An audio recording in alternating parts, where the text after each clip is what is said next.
Hey, Kate here from the Robot Cards. Hey, another Salmonella video has come out. Today we are reacting to Zhang Zongchang, the Dogmeat General. Interesting title. I'm sure Mr. Nella Osam is going to explain to us who this guy is. Actually, funny enough, I actually was singing about Salmonella earlier, so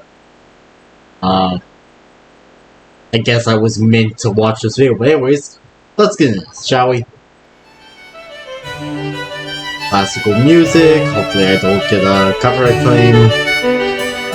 That's a bit loud. Hey kids, today I've got another character study for you all, a man known as Zhang Zongchang. In 1881, he was born into poverty in the Shandong region of China. His father was a head shaver, not a barber mind you. If a head shaver is a barber, then a ditch digger is an architect. He also moonlit as an alcoholic. His mom, meanwhile, was a literal practicing witch and exorcist, already a recipe for success. Zhang joined a group of roving bandits at age 20, as one does, right around the Xinhai Revolution, where the Qing dynasty was overthrown and the Republic of China was established. But in 1916, the kidneys of the nation's widely disliked monarchist leader done shat the bed, causing a power vacuum that ultimately led to what is known as the warlord era of the Republic. During this time, different regions of China were constantly shifting hands between a collection of separate military groups, all of whom were ruthless both to each other and to the people they ruled over. And through charisma, favors to the right people, and a keen sense of military pragmatism, our humble highwaymen soon came to be one of these warlords. Now, Zhang was quite skilled as a leader of war. After the Russian Civil War, he recruited thousands of fleeing white Russians, not beverages, but Bolshevik butchers, which bolstered his battalions and brought big bonuses to his bloodshed. He also made efficient use of armored trains, which proved to be highly cost-effective at transporting large amounts of troops and supplies. But that's not what you people care about. You want some clownage. Well, rest assured, Zhang was quite the character. Now, we all know the age-old debate between positive and negative reinforcement. On the one hand, if you treat people well, you'll probably get the same treatment back later down the line. But on the other hand, nobody's ever taught a tiger to jump through flaming hoops with just pets and temptations. And if you think that's messed up, that's because, well, yeah, it is. Circuses are fucking evil. But like all great leaders, Zhang knew how to appropriately apply both the carrot and the stick. As an example of the former, he defeated the forces of enemy General Wu Peifu largely by convincing members of his army to defect, with the promise that they could keep their original rank after switching sides, which he fulfilled. But then he was like, yeah, I don't know if my loyal men would be too happy about being outranked by strangers. Well, only one solution here. All my guys are ranking up. Problem was, so many officers were promoted that Zhang literally ran out of gold and silver to make new insignias. He was like, I gotta think about this. Went out for a smoke, looked down, hey, wait a minute, and had the rest of the emblems made out of the colorful foil found in cigarette packages.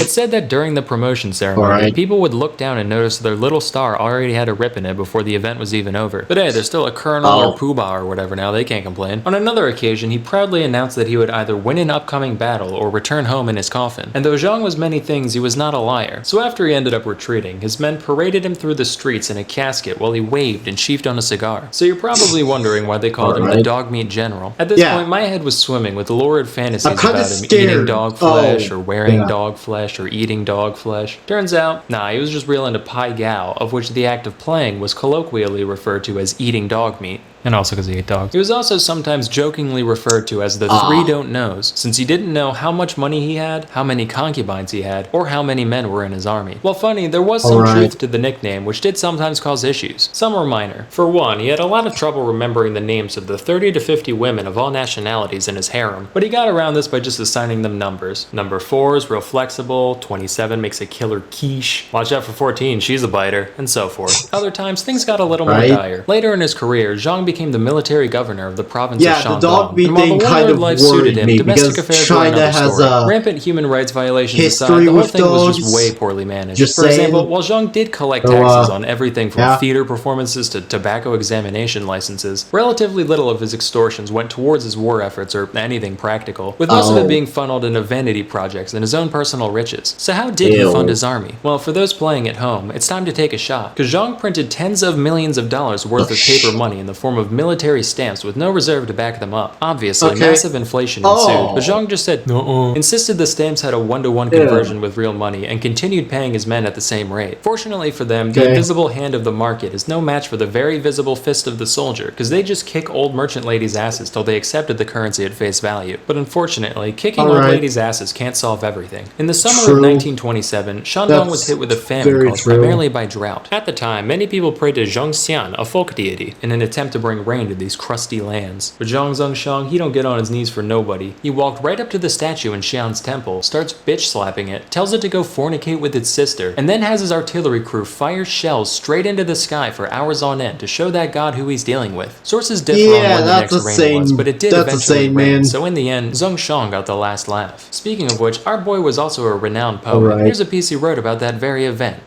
The sky god is also named Zhang. Why does he make life hard for me? If it doesn't rain in 3 days, I'll demolish your temple. Then I'll have cannons bombard your mom. Truly prophetic. He's got a few other good ones too. Let me just dim the lights real quick. Yeah. This one's called Visiting Mount Tai. From afar, Mount Tai looks blackish, narrow on top and wide at the bottom. If you flipped it upside down, it would be narrow at the bottom and wide on top. I like that one a lot, because it's like he heard about metaphors without realizing they're supposed to have a second meaning. This one's titled Poem About Bastards. You tell me to do this, he tells me to do that. You are all bastards, go fuck your mother. Poignant. But unlike most poets besides E. Cummings and Emily Dickinson, Zhang was quite well endowed. He was often referred to as General 86, as when Zhang Jr. stood up straight, he could reportedly reach the length of 86 Mexican silver dollars stacked atop one another. Given a thickness of 2.4 millimeters, this would put him at around 20.6 centimeters or 8.1 inches. That's especially impressive given that he was likely malnourished during puberty due to both poverty and the 1896 famine, you racists. I thought of a few other jokes about this, but I couldn't fit them in the narrative, so I'll just rattle them off. Should have been called the horse meat general. When he got out of the pool, he was General 12. This one just says Dong Hung Dong. You get the point. But all great things must eventually come to an end. After suffering a series of defeats at the hands of his enemies and a subsequent failed rebellion against a quickly reunifying China, Zhang was forced to run away in 1928, bringing his mom with him to Beppu, Japan. His time here was relatively uneventful, except for when he shot a former prince in the back for trying it on with one of his concubines. In court, he said the gun just happened to go off while he was pointing it at the center of the guy's mask. For some reason, they're like, nothing suspicious here. Gave him the choice between 15 days in prison or a $150 fine. He chose the latter. Zhang's story finally came to an end in 1932 when he went back to Shandong not as a conqueror but as a visitor. Unfortunately, it seems it takes people more than 4 years to get over murder because he was unceremoniously assassinated by the nephew of an officer that he had executed. All in all, Zhang left behind quite a strange legacy. Given the litany of horrible crimes that I've seemed to kind of gloss over, he's generally what is it? By having a reputation of one of the most brutal. Zhang was notorious for his hobby of splitting the skulls with his sword and for hanging several of his concubines have been forced to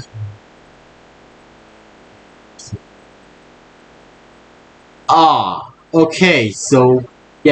understand. Horrible person. Regarded as the stinkiest stain of an already messy portion of the tapestry that is Chinese history. The only remaining question is if one can truly separate the art from the artist. During his rule, Time magazine described him as China's basest warlord. I'll let you decide whether or not they forgot the DE. That's all for today. Until next time, I'm Salmonella, and I'm hiding in your fridge.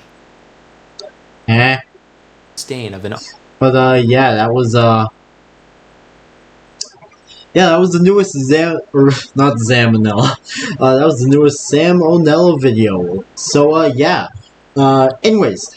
That was it for this video. Make sure you all subscribe and like for more, and I'll see you all later. Peace out, home guards, and goodbye!